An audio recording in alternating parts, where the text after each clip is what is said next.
Welcome back to UKSM. Next up, we've got Drakodan running Sonic Adventure 2 Battle Hero Story. Before we get into the run, I just, of course, want to say, special effect, donate. They help disabled children have a better quality of life by allowing them to play video games through the use of peripherals. What more could you want than that? Drakodan, I'm going to unmute you, because you are muted. Are you ready? I think so, yeah. Cool. In that case, give me a countdown and we can begin. Okay. I'm just going to see if I can fix my own audio. This should be fine. Yeah. I might need to take this off a little and have if you need to, it's fine. You can do that. Either way, I am ready. So 3, 2, 1, go. So yeah, this is Hero Story in Sonic Adventure 2. I'm Drakodan, and I'm just going to be trying to take you through this speedrun. So Sonic Adventure 2 features 3 main styles of gameplay. You've got Sonic's speed stages, you've got Tails' mech stages, and Knuckles' hunting stages. I'll just explain them as I'm getting to them. And I can't really explain Sonic's base mechanics just yet, because City Escape has one of the biggest skips in the run, which I'm going to be coming up to in about 20 seconds, and I'm going to be giving it a single attempt because it's not very consistent, and I'll be explaining it basically as I attempt it. So a little bit of serious time already as I focus for this. I missed. I'll give it one solid attempt. I'll try and get the ramp jump once. Basically, I need to store a spin dash through the speed pads so they don't slow me down. Come on. Oh, worth it. All right. So getting that skip second try is still a lot faster than not getting it at all. Basically, if you have a specific position when you abuse speed to jump off the ramp very quickly like that, you can trigger a weird effect where the speed pads that you land on them while you're out of bounds, which is only for 3 frames. And if that happens, then you get zipped all the way through the stage like that. It's something pretty incredible. And now this truck section does show the just base mechanics of how Sonic really moves. You want to be spin dashing as much as possible, while you're on the ground at least, and while you're going downhill. If you are going along a flat, or you're going uphill, you want to chain spin dashes close together as much as you can manage, because that conserves your momentum better. Alright, this should work. This is going to look a little strange, but this is better for me. This is better audio and it's less distracting. The game still feels kind of floaty and weird, but I always make that John excuse when I'm not on my own setup, so I'm just going to try and play the game well. This boss is going to be a little weird though. This boss theoretically should always go the same way, and I should be able to get within a couple of frames of the perfect time, but it depends on you being able to use the boxes at the front of the stage, and if it's feeling a little weird, we'll just see how it goes.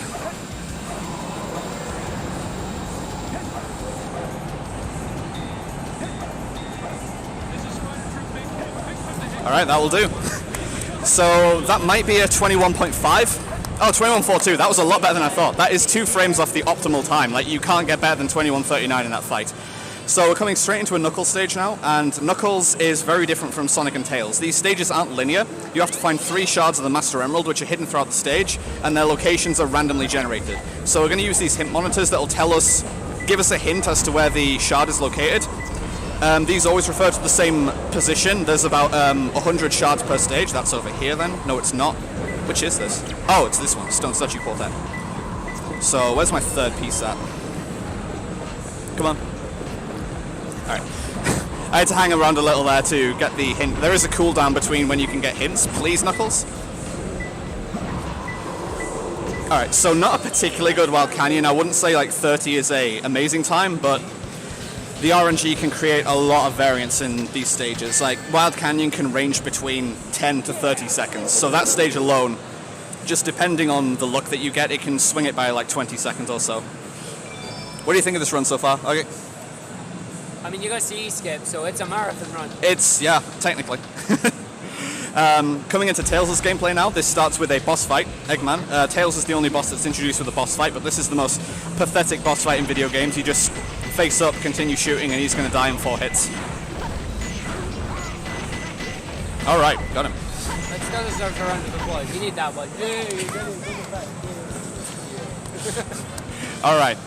So now we get into the real meat of Tails' gameplay, the actual stages and movement.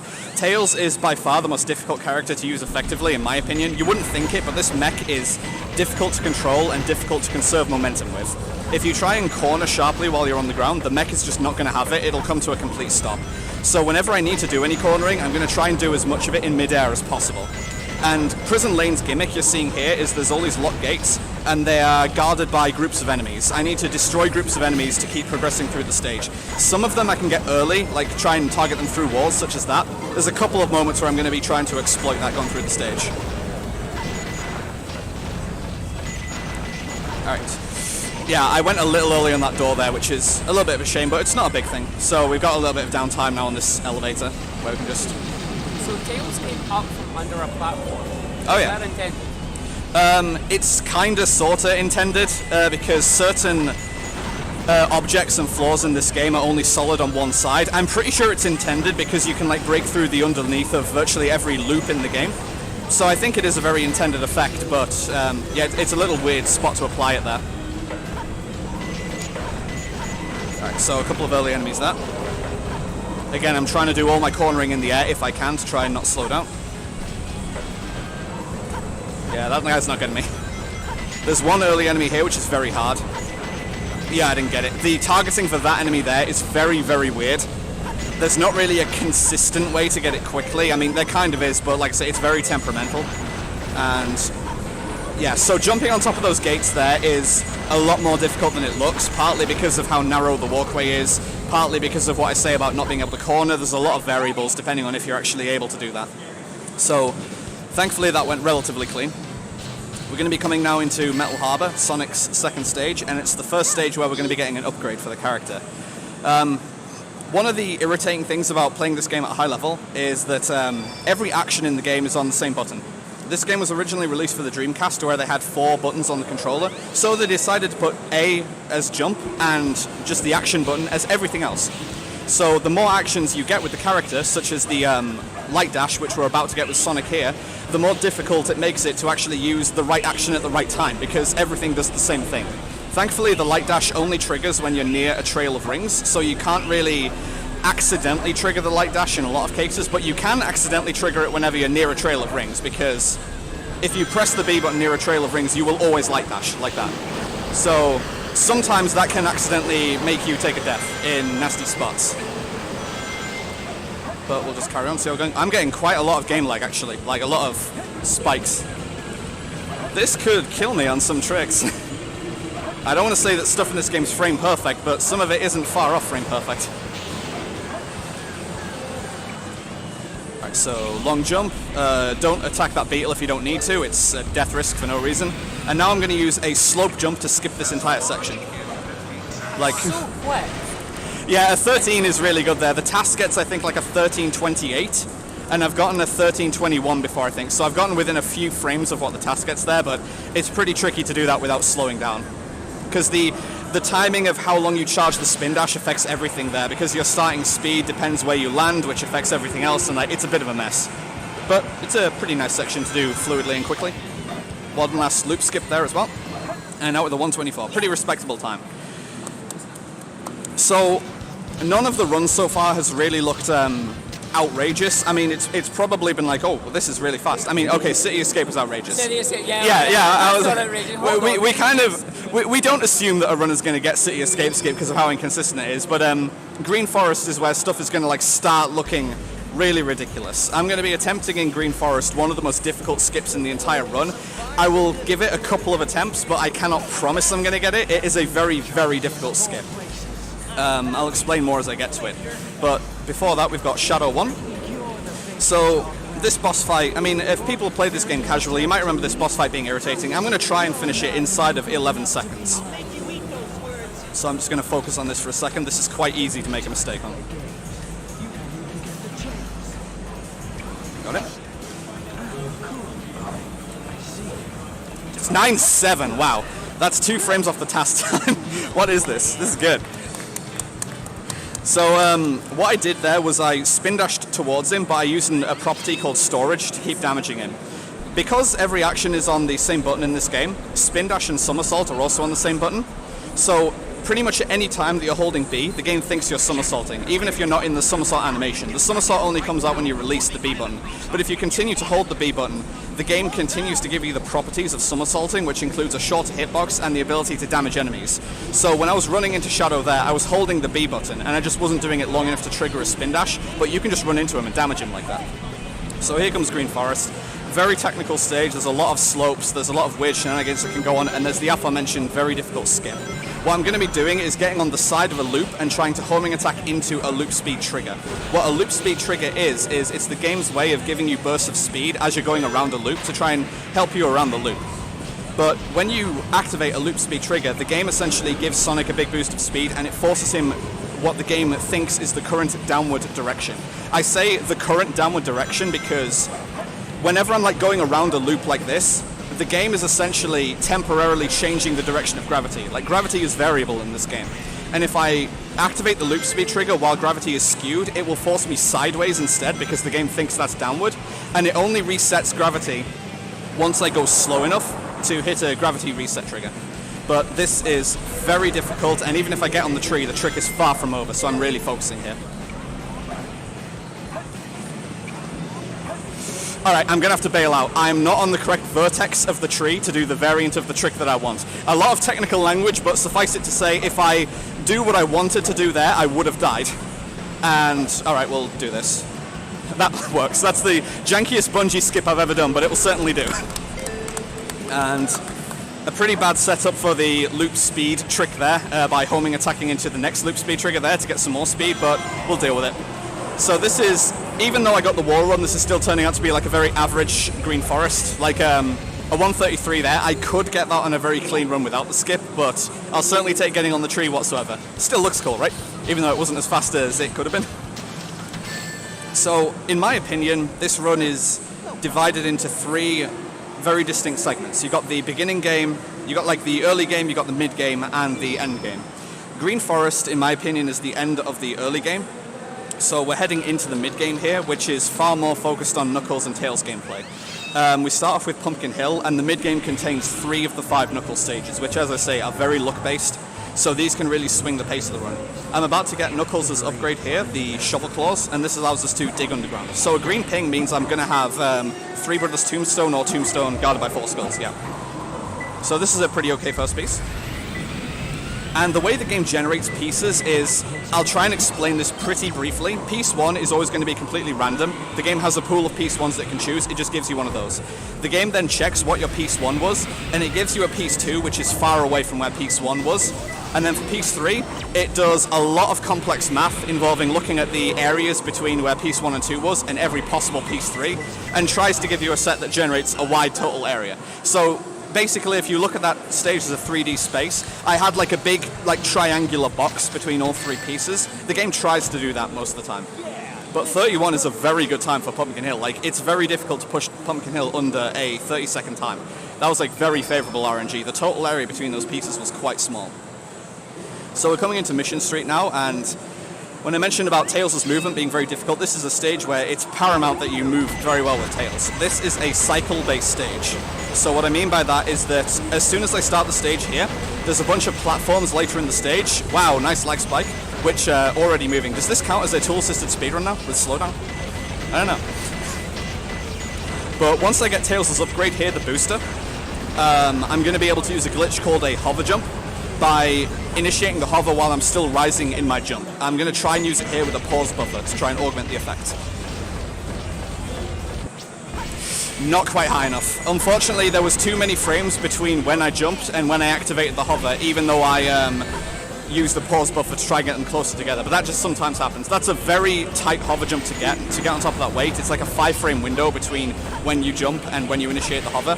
Thankfully, because I didn't try and abuse the in-game timer by sitting on the upgrade screen and wasting some seconds, I'm not missing this cycle here. So in terms of RTA, I'm still on what we call first cycle pace. by missing the weight hop just there, I'm not able to get zero cycle, as we call it, but I'm still able to get the regular first cycle, and it's quite lenient. So as long as I just move well and don't make any major mistakes, I'll be able to get this next cycle without too much difficulty.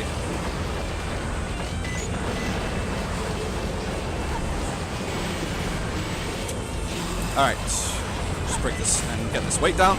So rather than go all the way around, we can just ride this up. This lag, wow! So that's the zero cycle that I've just missed there. So you can see like how lenient this next cycle is. And you can go up the front side to get what we call half cycle, but it's only really worth doing if you've just missed that cycle. I don't think I was on half cycle pace there, so this really is the next fastest way for me to do this section. So just using another hover jump to cut off this corner. That fence looks risky, but it's easy to get through. The slope part of the fence is not solid. The bottom flat part of the fence is solid, so it's actually more dangerous to try and clip in at an early point. And now with some pretty precise movement, we can just slip between these boxes. Nice. That is more difficult than it looks, because if you just try and hug the wall, Tails' direction isn't quite right, and his hitbox does actually interfere with the boxes. Like, that's kind of weird, that section. But either way, getting out of Mission Street with a 2:19, that's a pretty standard first cycle time, so it's a bit of a shame that I missed the zero cycle jump there, but part of everything. So I'll be coming into the third Knuckles stage here, Aquatic Mine. This stage has a lot of opportunities in the intro cutscene where you can look out for free pieces. I mentioned that the objective is to find 3 shards of the Master Emerald. They are all loaded in at the start of the stage, so if I just see them hanging around in the stage, I don't have to get them in order. So I'm going to be checking the cutscene here to look for a few individual free pieces that I could get without needing a hint. It doesn't look like I've got anything, but there are a couple more I can get in the top of the room. Although, if I haven't had a ping yet, I'm resetting. That means I've got a very bad first piece if I haven't had a ping yet. Oh my god. Alright. At least this is making free piece checking easier. Alright, this is over here. Oh, that's not good. That's back at the top. That's not a very good piece. Just going back up here is never a particularly good time.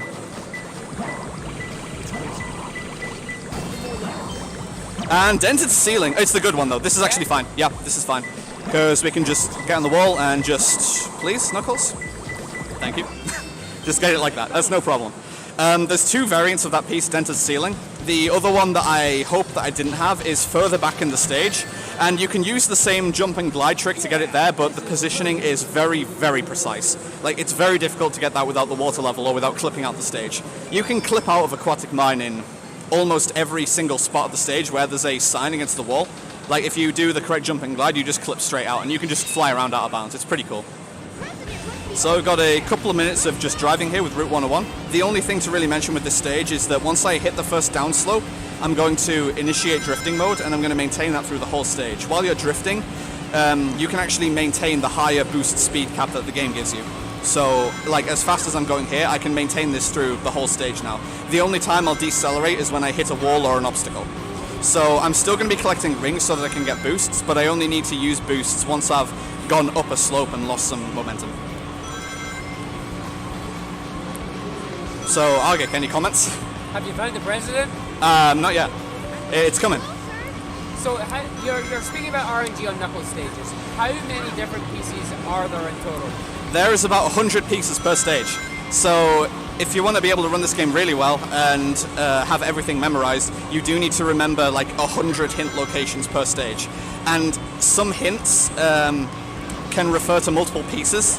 So yeah, it can be pretty... even when you know what the hints refer to, you also need to remember like if it corresponds to a specific location on piece 1 as opposed to piece 2 as opposed to piece 3. Like, it can be a bit of a nightmare. So this is really not a good Route 101 pace, but Route 101 is very minor in terms of time variance. Like, this stage only varies in the factor of a couple of seconds. Like, I got a 121 lap 2 there. I'd prefer to have had a 119, but it's not major. The most important thing to do in this stage is not die, which is actually possible. If you come off the stage at any point, you do actually die, and there's no checkpoints in this stage, so you have to start completely from the beginning of the stage.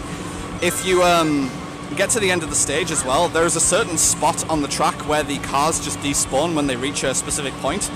if you hit a car as it's despawning, it takes the entire stage with it. So you can... did you not know that? Oh, no, I want to see that. No, I'm not doing it. Not in this run. No. I want to see that. Yeah, no. So you can like, it's after you take this left turn here, you might be able to see it on this blue car here. Just... Yeah, see, the blue car despawns. So if I hit the blue car when it despawns, the entire stage goes with it, and you just die. So that's one of the worst deaths you can take in a hero story run because it wastes over 2 minutes. At the end Yeah, well, like you gotta see that at some point. Like you wouldn't think that Route 101 is a particularly volatile stage, but yeah, like I say, it can waste over 2 minutes if you despawn the stage at the end. So yeah, don't do that. I thought the most mundane thing about this stage was backwards driving. Oh yeah, that's fun to show off, but it wastes a little bit of time to set up, so I don't do that either, unfortunately. I'm really boring. Like, my methodology for this game is play really safe and boring. Don't take any unnecessary risks, which is why I do all the advanced strats. Speaking of which, though, hidden base here is hover jumps the stage. There are some very advanced hover jump strats I could go for. I'm going to attempt the most difficult one at the start of the stage here, but if I don't get it first try, I'm not going to commit to it, because the platform cycles that I'm going to be flying to are very strictly timed, and if I don't get this first try, then the cycle time is going to be off anyway. Alright, so I missed the hover jump there, so like I say, I'm not going to go for that more than once. Instead, I'm going to go for a much easier hover jump here. Just go over this fence to cut this corner out, and there's a lot of out-of-bounds stuff in that vein in this whole stage, so you're going to see a lot of hovering over wide gaps like this.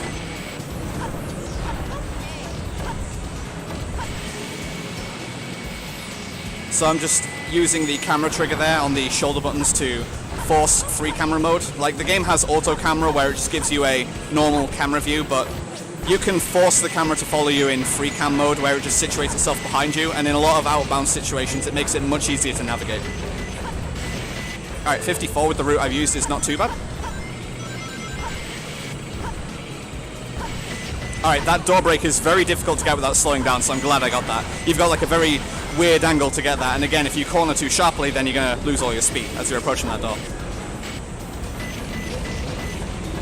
Okay, 113, I can certainly take that. Now there's a couple of out-of-bounds jumps here where if I miss an input, I will die and lose about 20 seconds, so I really hope the game doesn't lag on me here. Okay. And okay, that's fine. As long as I've reached this point, this is pretty safe now. I mean, there's some quicksand pits here, but I'm going to try really hard to not land in them. Alright, there we go. Should be fine.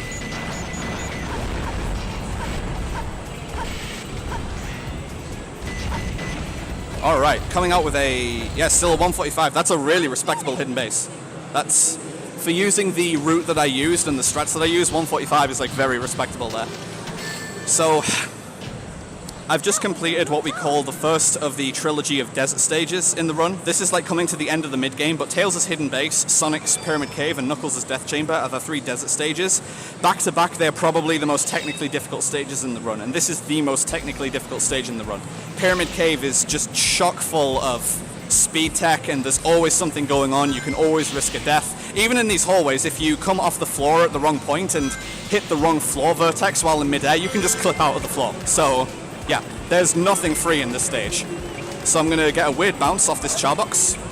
Let's go. Ah, alright, I can use a backup bounce here by exploiting the geometry. So I'm coming up on Sonic's next upgrade here, the Bounce Bracelet. The Bounce Bracelet really breaks this game open. If you thought the Light Dash was broken, the Bounce Bracelet lets us use a glitch called Super Bouncing, which lets us do this. So the way the Super Bounce works is that if you bounce while you hit a wall, like if you're in the bounce animation when you contact a wall, the game takes your current horizontal momentum and it converts it to vertical momentum. So however quickly you are going forwards, you suddenly go that fast upwards. So you can gain insane height and you can break out of bounds in a lot of places because the developers really took some shortcuts while programming this game. And they decided with tall walls, well, rather than make the whole wall solid, we'll just make it solid up to the point where players aren't supposed to be able to reach it. So if you go high enough, virtually no wall is solid in this game. And you can also skew gravity with bouncing. So we can just cross wide gaps like that. That's such an aesthetically pleasing trick, but it's quite risky and it only saves a few seconds. It's... snake skip is tricky. Alright, so one more super bounce and one more gravity bounce to finish out the stage. This is easy to die on, so I really hope I don't die. Come on, Sonic, work with me. Alright, should be good. There we go. Alright, Yeah, Pyramid Cave's tricky. Pyramid Cave is intimidating. It's also one of the more fun stages to run for Sonic. Yeah, it's super satisfying. It is very satisfying, very fluid, but it's very difficult. There is a lot that can go wrong in that stage, which you wouldn't really think from how I played it there. Death Chamber is also coming up here. It's the only stage in the run where I'm probably going to intentionally take a death, depending on what I get. It depends what my first piece is. Just hang fire and we'll see what we get. Oh, green ping, never mind. So if I've got a green ping, that means my first piece is right where I am. So what I mentioned before about the piece generation, I can't have a piece 2 that's close to my piece 1. So if my piece 2 was far away from the starting location, then I would take a death after picking up the first piece, so that I can respawn at the start of the stage and hopefully get a reroll just in the room where I'm at. But we can do this clip out still. See you later. So we're just going to go over here for piece 2. And hopefully I'm not going to get a piece 3 that's on the other side of the stage. It's not guaranteed. This is in the core. This is a nice piece set. Not too much travel required here.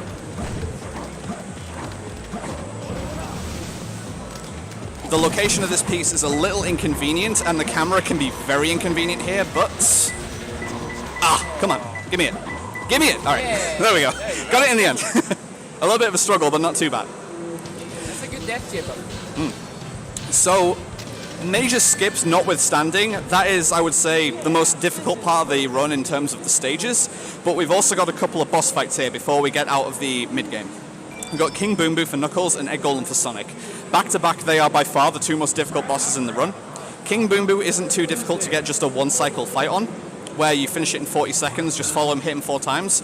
But getting what we call Fireball Skip, where you get underneath him to trigger the cycle early, is very difficult. So I'm really going to focus on doing this quickly. Alright, if he hits me, I can't really do it here. It's not safe at this point. So I'm just going to go for a regular fight. I almost got it there, but timing was a little bit off. Yep, so just let him throw 4 fireballs and breathe at me. And now I just need to dig the shadow out of the ground and follow it round, get 4 hits. No problem at all.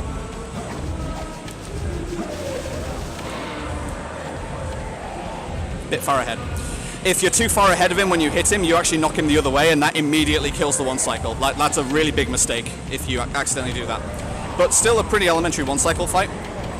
As difficult as King Boom Boo was, Sonic's Egg Golem is far more difficult. We can use the same super bounces that I was doing in Pyramid Cave, but to do a super bounce you need to bounce before you hit a wall, and these platforms are very narrow, so I only have a few frames to do each super bounce. So yeah, this happens a lot of the time. Okay. 3 bounces makes for a good fight. Ah, not quite high enough. Yeah, these bounces are very demanding.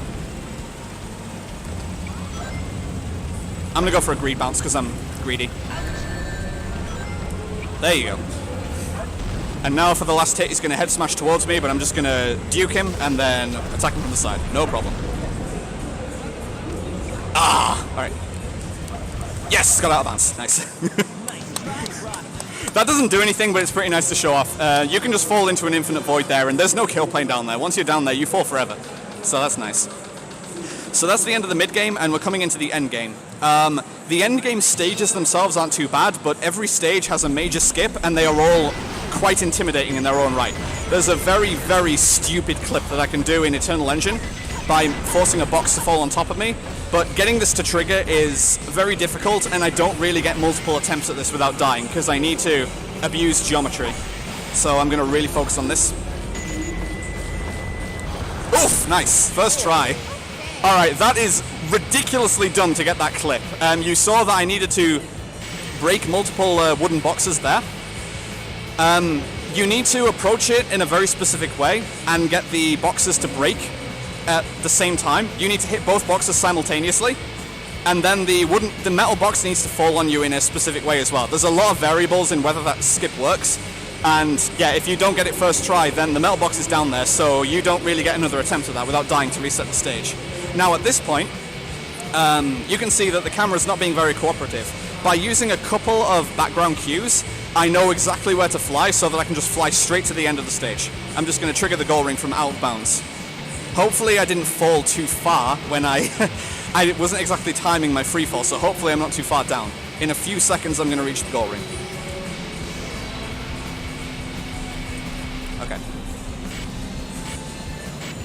There we go. 121 is a really good stage time there. That is one of the most intimidating stages in the run for me, so I'm really glad that went fine. Like, it's hard to describe how temperamental that clip can be. It's very possible to spend a couple of minutes trying to get that clip. Like, you can just throw attempt after attempt, and you're just not getting out of bounds. Like, try it for yourself. It's not easy to do that. So coming up to the final RNG stage here, Meteor Herd. This is Knuckles' final stage, and after Knuckles' final stage, we'll have Knuckles' last boss. So we're about to be done with Knuckles in the run. Meteor Herd is potentially not a very volatile stage, but you can get some truly ghastly piece layouts, so let's just see what we get. Bloom in front of tank. This is a pretty good first piece. This is in the middle of the stage. But it does mean that I could go either to the bottom or the top for my second piece. I just really hope that I don't get the piece that's all the way at the top of the stage called Floating Stone Above a Moon. That piece wastes a ton of time. So let's go for my next hint. Don't be floating stone. Alright, this is at the top, but it's nowhere near as high, so this is fine. And there's a hit monitor right after this piece as well. So this could still be very good. It's likely that I'm going to get a piece 3 at the bottom, though. Dig Watch in the stars, okay. This can be in 3 different spots. Okay, it's not there. And it's not there, so we take the spring to go here, and it's in the middle. Don't hit me. All right. A meteor can hit you quite easily while you're trying to dig inside, and that can cause a lot of time loss, especially if you die, obviously. But a 42 is a very respectable meteor hurt time, so overall, the Knuckles in this run was pretty decent. I got some good stages, some not so good stages, but nothing was outright terrible. So coming up just to Knuckles' last boss, like I say, Rouge. If you've seen this fight before, there's a lot of like flying around in midair, but hopefully we're not going to deal with any of that. I'm just going to go for it as soon as I gain control and keep her locked down to get 4 quick hits, and she's hopefully not going to be able to do anything. A good fight is over within 15 seconds, but I'm going to go for her without rings, and she can kick me out of the air, so I need to be very precise with this first hit. Alright.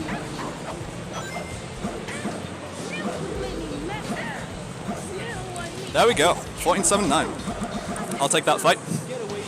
So, there's been some pretty difficult stuff in this run so far, but nothing is on the same level as the skip that I'm about to do here. We've got Crazy Gadget, and this stage has had a couple of different iterations of skips. I'm about to do the most difficult skip in the stage, possibly the most difficult skip in the run. CGSS, Crazy Gadget Skip Skip.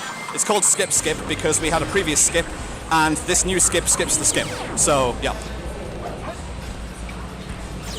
So I'm going to be reaching a room in about 15 seconds time where I can change gravity to whatever direction I want. I'm going to change it to the left to get on the left wall, and I'm going to do a very precise spin dash jump, which involves weaving between a bunch of kill planes which I can't see to try and get out of bounds. The camera will then invert so I can't see where I'm going, and I then need to fall into the goal ring. If it sounds difficult, it's because it is difficult. This is a very, very hard skip. Okay, out of bounds first try. Don't worry, this is all part of the plan. Don't worry about it.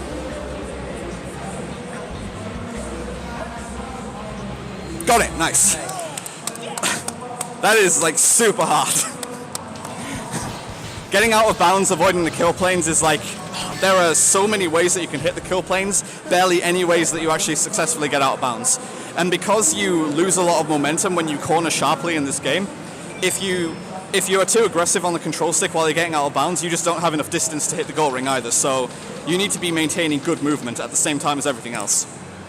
So yeah, that skip's no joke. So here's Eggman 2. This is meant to be a very difficult fight, but again, this is going to be over in like 15 seconds.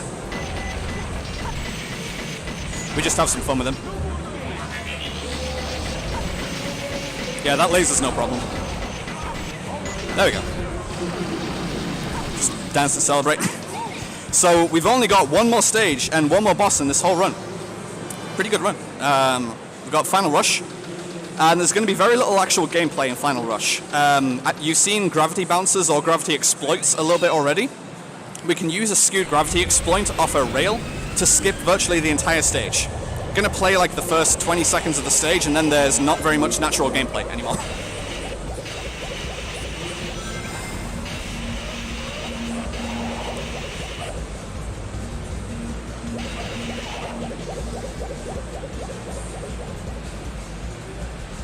So I'm currently falling sideways, basically, and I'm falling around every kill plane in the stage.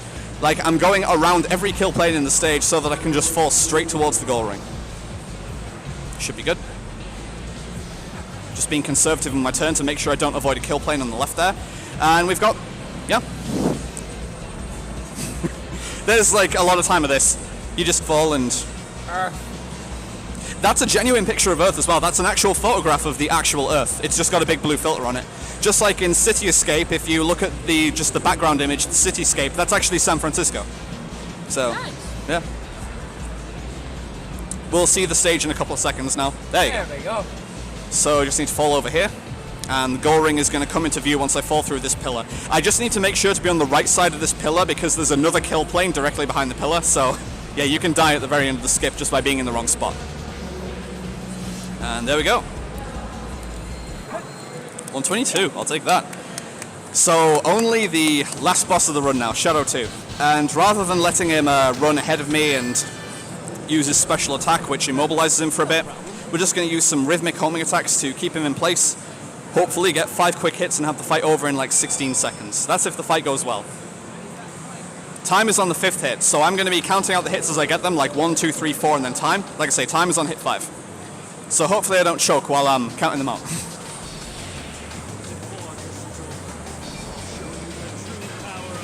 So, 1, 2, 3, 4, time. What are we looking at? That's an insanely good run, wow. That was really, really good. Speedrun this game. Join our Discord server, which you can find on speedrun.com very easily, and learn this game. It's a very good speed game, and there's a huge community to help you learn it. And thanks very much to the UKSM guys for putting this event on once again, and to Insomnia for having us. Thank you guys very much. Awesome job, Tails.